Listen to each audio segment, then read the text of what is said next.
Okay, जैसा कि पिछला वीडियो में हम बात कर चुके हैं कि वॉलेंटरी नॉन फिट इंजुरिया का डिफेंस कैसे लिया जाएगा और ये जनरल डिफेंस के अंदर कैसे फॉल करता है, इसको हम पूरी तरीक़े से डिस्कस कर चुके हैं। इसमें बहुत सारे केस भी डिस्कस किए हुए हैं। अब हम इसमें एक चीज़ आ रहा था कि वॉलेंटरी नॉन फिट इंजुरिया का मतलब ये होता है डिफेंस ऑफ कंसेंट, यानी कि जो जिस पर्सन को हार्म हुआ है उसी ने कंसेंट दिया था।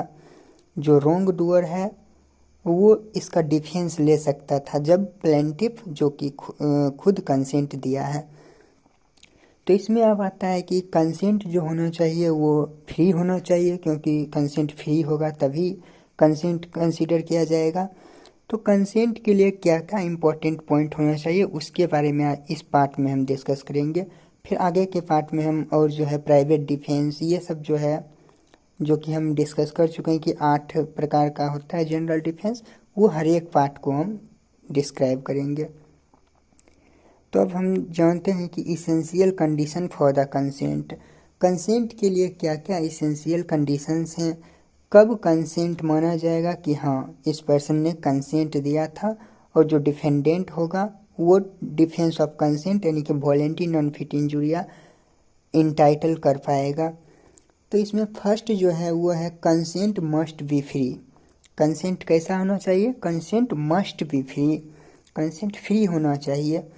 Defence to be available when consent is free from any compulsion, fraud, coercion, undue influence, यानी कि ये डिफेंस तभी ले सकता है जबकि जो प्लेंटिफ कंसेंट दिया था वो फ्री हो, विदाउट एनी कंपल्सन हो, विदाउट एनी फ्रॉड हो, विदाउट कोएशन हो, विदाउट एनी अनड्यू इन्फ्लुएंस हो, किसी प्रकार का उस पर ना प्रेशर डाला गया हो, ना उसको कंपल्सन किया गया हो, ना वो अनड्यू इन्फ्लुएंस उसके साथ किया गया हो। इसका मतलब यही है कि कंसेंट जो है पूरी तरह से फ्री होना चाहिए। प्लेंटिफ जो है वो फ्रीली अपने माइंड के अकॉर्डिंग, अपने सोच समझ करके वो निर्णय लिया हो और तब उसने कंसेंट दिया हो।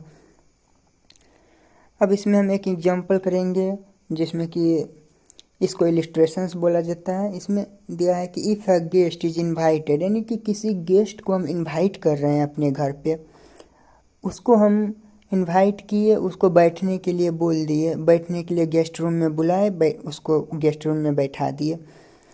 अब इसमें हुआ था कि जो जिसके घर पे गेस्ट गया था वो अपने बेडरूम में जाता है, तो जो गेस्ट है विदाउट उसके कंसेंट लिए वो बेडरूम में प्रवेश कर जाता है। तब यहाँ पर आया कि इसमें क्या होगा, लायबल होगा ट्रेसपास के लिए या नहीं होगा। तो इसमें ट्रेसपास के लिए लायबल किया गया। क्यों? विदाउट जो गेस्ट था वो कंसेंट नहीं लिया था, जिसका प्रॉपर्टी था, जिसके घर में वो गया था, वो इसको कंसेंट दिया कि आप गेस्ट रूम में रह सकते हैं, बट इसका कंसेंट नहीं दिया था कि आप बेडरूम में भी जा सकते हैं, इसीलिए ये ट्रेसपास के लिए लायबल हुआ था। अब कंसेंट के लिए और दूसरी जो इम्पोर्टेंट बात है वो होना चाहिए कि कंसेंट ऑब्टेन्ड बाय फ्रॉड, यानी कि कंसेंट फ्रॉडली ऑब्टेन्ड नहीं किया गया हो। अब यहाँ पे आती है बात कि फ्रॉड क्या होती है। तो for example any defective thing, यानी कि हमें कोई एक फ़ैन की बात करते हैं, एक फ़ैन जो कि बैड कंडीशन में है, ख़राब है, चलता नहीं है, और हम जब उसको बेच रहे हैं, सेल कर रहे हैं, तो ऐसा प्रेजेंट कर रहे हैं, ऐसे रिप्रेजेंट कर रहे हैं कि ये फ़ैन एकदम न्यू है, एकदम बहुत ही अच्छी कंडीशन में है, और इस प्रकार से उस अदर पार्टी का कंसेंट लेते हैं। तो ये इसमें आएगा कि जो ये कंसेंट ऑब्टेन किया गया ये फ्रॉडली ऑब्टेन किया गया, और ये जनरल डिफेंस के अंदर फॉल नहीं किया जाएगा, और इसको कंसेंट कंसीडर ही नहीं किया जाएगा क्योंकि ये फ्रॉड के साथ लिया गया था। अब अगर हम तीसरी पॉइंट की बात करें तो ये है consent obtained under compulsion. Consent given under compulsion when the person does not have freedom to choice is not a proper consent, यानी कि किसी पर्सन से कंसेंट लिया जा रहा है कंपल्सन, यानी कि उस पर किसी प्रकार का प्रेशर बना करके उस पर्सन को चॉइस ही नहीं दिया जा रहा है कि वो कंसेंट को एक्सेप्ट करे और डिक्लाइन करे। उसको कंपल्सरी हो गया है कि वो कंसेंट को वो जो चीज़ बोल रहा है उसको वो मान ही ले, ऐसे उसको कंपलसरी कर दिया गया है, यानी कि उस पर प्रेशर बनाया जा रहा है। उसके पास चॉइस जो था वो ख़त्म हो गया है। वो डायरेक्टली ये है कि वो कंसेंट को एक्सेप्ट ही करेगा। तो इस प्रकार का जो कंसेंट लिया जाएगा वो कंसेंट के अंदर फॉल नहीं करेगा, कंसेंट कंसिडर नहीं किया जाएगा और इसके लिए डिफेंस नहीं लिया जा सकता है। अब अगला जो पॉइंट है वो है mere knowledge does not imply assent, यानी कि किसी चीज़ का हमको नॉलेज है, इसका मतलब ये नहीं कि हम उसके लिए एसेंट दे दिए हैं। हमको किसी चीज़ का नॉलेज है कि हाँ ये काम करने से हमको हार्म हो सकता है, मे बी पॉसिबल कि इससे हमको हार्म हो, लेकिन इसका मतलब ये नहीं कि हम उस हार्म को सफ़र करने के लिए कंसेंट दे दिए हैं। इसमें आगे देखते हैं, this maxim has two important points. The first is the plaintiff knew that the risk is there, यानी कि प्लेंटिफ जान रहा है कि हाँ वहाँ पे अगर हम कुछ कर रहे हैं this is a risk. Second is he knowing that the same agreed to suffer the harm. If only first of this point is present, that is there is only the knowledge of the risk, it is no defense because the maxim of voluntary non-fit injuria merely because the plaintiff knows of the harm does not imply that the assent to suffer it। Second जो point है कि plaintiff इससे agree है कि अगर किसी प्रकार का हार्म होता है तो हम उसको सफ़र करेंगे। जब ये दोनों पॉइंट अप्लाई होगा, फर्स्ट इज अगर हम वहाँ पे कुछ कर रहे हैं तो ये रिस्क होगा, रिस्क है वहाँ पे। सेकेंड इज हम उस हार्म को सफ़र करने के लिए एग्री हैं। जब कोई भी प्लेंटिफ ये दोनों प्रकार से दोनों पॉइंट से एग्री करेगा तभी वो डिफेंस ऑफ कंसेंट मिल सकता है। लेकिन अगर सिर्फ ये कि प्लेंटिफ जान रहा है कि हाँ हमको हार्म हो सकती है, वहाँ पे रिस्क है, ये नहीं वो एग्री नहीं किया है कि हम इस प्रकार की हार्म अगर कुछ होती है तो उसको हम सफ़र करने के लिए एग्री हैं, तो ये डिफेंस ऑफ कंसेंट में नहीं आएगा। डिफेंस ऑफ कंसेंट तभी एप्लीकेबल होगा जब वो उस हार्म को भी सफ़र करने के लिए एग्री किया हो। अब इसमें हम केस लॉज देख लेते हैं। केस लॉज है बोबाटे वर्सेस रॉली रेजिज कॉर्पोरेशन 1944। ये जो केस है 1944 का केस है। बेसिकली इस केस में हुआ ये था कि जो प्लेंटिफ था वो एक कार्ट ड्राइवर था, और जो वो था डिफेंडेंट का foreman to drive a horse which to the knowledge of both.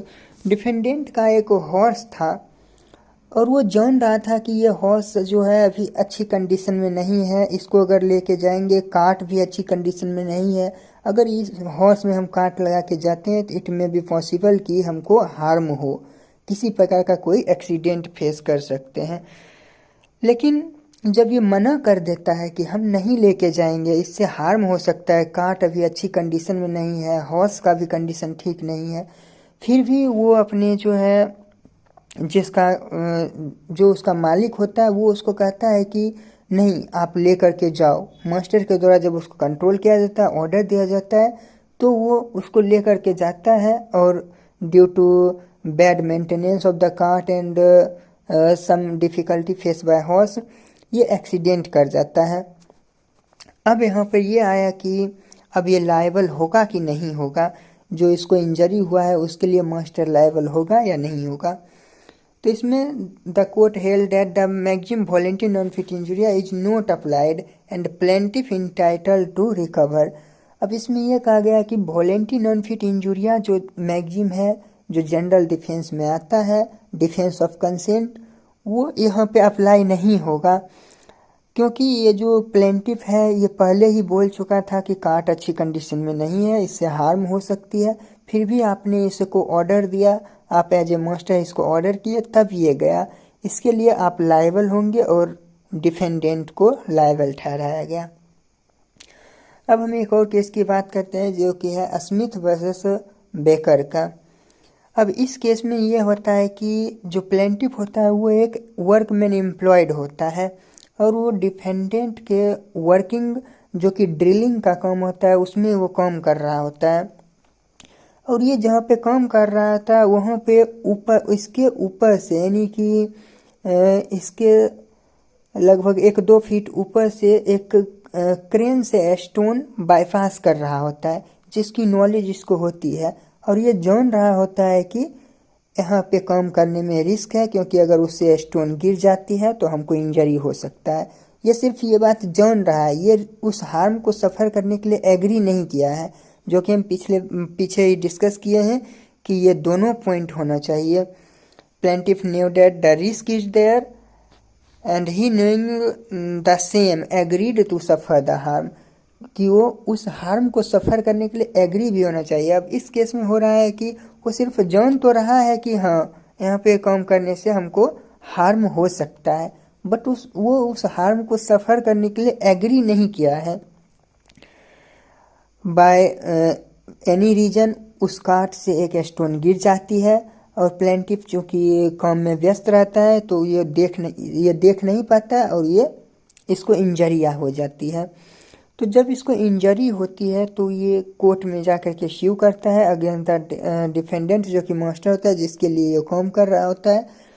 तो इस केस में क्या हुआ था, it was held by the House of Lord. House of Lord के द्वारा ये हेल्ड किया गया कि there was mere knowledge of the risk without the compulsion of it, यानी कि उसको सिर्फ नॉलेज था, सिर्फ वो जान रहा था कि हाँ यहाँ पे काम कर रहे हैं तो यहाँ पे हमको हार्म हो सकता है, इन्हीं प्रकार का इंजरी हम फेस कर सकते हैं, बट वो एग्री नहीं किया था। इसीलिए the maxim volenti non fit injuria did not apply. जो वॉलेंटी नॉन फिट इंजुरिया जो कि डिफेंस ऑफ कंसेंट है, ये डिफेंडेंट के लिए अप्लाई नहीं हुआ, और डिफेंडेंट वेयर लायबल, और डिफेंडेंट को लायबल ठहराया गया। अब इसकी अगले वीडियो में हम बात करेंगे प्लेंटिफ द रोंग डूअर, जो कि जनरल डिफेंस का अदर पार्ट है। सेकेंड जनरल डिफेंस है, ये सब आ रहा था first general defence. First general defence हम लोग क्या डिस्कस किए थे, वॉलेंटी नॉन फिट इंजुरिया, जिसका कि डिफेंस ऑफ कंसेंट आ रहा था। उसी में कंसेंट के बारे में हम जाने कि कंसेंट कैसा होना चाहिए, तो उसमें बहुत सारे जो पॉइंट हैं हम डिस्कस किए, इसमें केस लॉज भी डिस्कस